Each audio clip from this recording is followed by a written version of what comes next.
அம்பாறை காரதீவு ராணுவ முகாம் அமைந்திருந்த காணி 35 வருடங்களின் பின்னர் பொதுமக்களிடம் கையளிக்கப்பட்டது. 1990ஆம் ஆண்டு முதல் காரைதீவில் 0.5 ஏக்கர் நிலப்பரப்பில் காணப்பட்ட இந்த ராணுவ முகாம் காரைதீவு பிரதேச தவிசாளர் சுப்பிரமணியம் பாஸ்கரனிடம் நேற்று வெள்ளிக்கிழமை உத்தியோகபூர்வமாக கையளிக்கப்பட்டது. கடந்த 35 வருடங்களுக்கு முன்பு குறித்த பகுதியில் காரைதீவு பிரதேச சபையும் பொது நூலகமும் இயங்கியிருந்தன. இதேவேளை ராணுவ முகாம் அமைந்திருந்த காணியில் தனியார் காணியும் விடுவிக்கப்பட்டுள்ளது.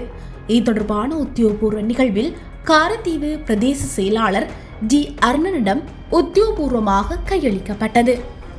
இதன்போது கிழக்கு மாகாண ராணுவ அதிகாரிகள் உட்பட உயர் அதிகாரிகள் பங்கு பெற்றிருந்தனர்.